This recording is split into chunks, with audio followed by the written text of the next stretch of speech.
Baik, di sini saya akan menjelaskan mengenai pembahasan tentang laju reaksi. Yang pertama itu ada pengertian laju reaksi.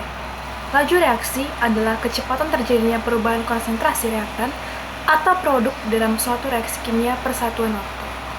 Laju reaksi penting dalam industri kimia untuk mengontrol efisiensi dan keselamatan proses produksi. Nah, selanjutnya, faktor-faktor yang mempengaruhi laju reaksi. Yang pertama itu ada konsentrasi, yang kedua suhu, yang ketiga luas permukaan, yang empat katalis. Yang pertama itu konsentrasi. Di konsentrasi ini, semakin tinggi konsentrasi reaktan, maka semakin besar kemungkinan partikel bertumbukan, sehingga laju reaksi meningkat. Contohnya, reaksi antara asam klorida dan magnesium lebih cepat dengan larutan HCl pekat. Yang kedua ada suhu. Kenaikan suhu akan meningkatkan energi kinetik partikel, sehingga tumbukan antar partikel menjadi lebih sering dan lebih energik. Hal ini menyebabkan laju reaksi meningkat. Yang ketiga itu ada luas permukaan. Semakin luas permukaan suatu zat yang bereaksi, semakin banyak area yang dapat bertumbukan dengan zat lain. Contohnya itu, serbuk logam bereaksi lebih cepat daripada logam dalam bentuk batang. Yang keempat itu ada katalis.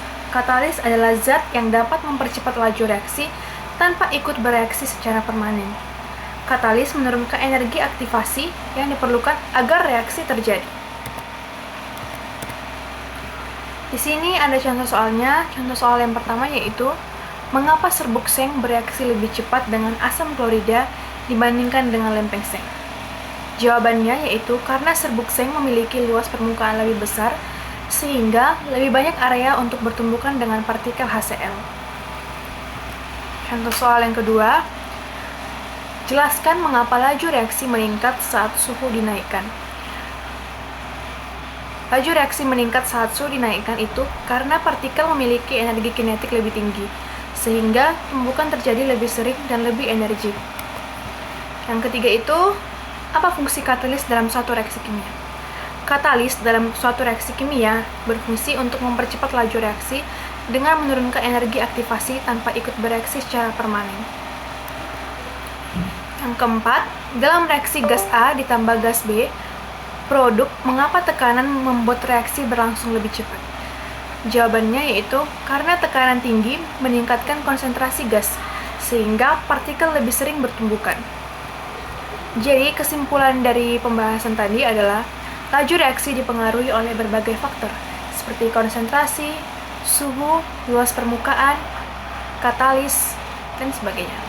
Dengan memahami faktor-faktor ini, kita dapat mengontrol reaksi kimia secara efisien dan aman dalam berbagai situasi. Sekian yang dapat saya jelaskan mengenai faktor-faktor yang mempengaruhi laju reaksi. Terima kasih.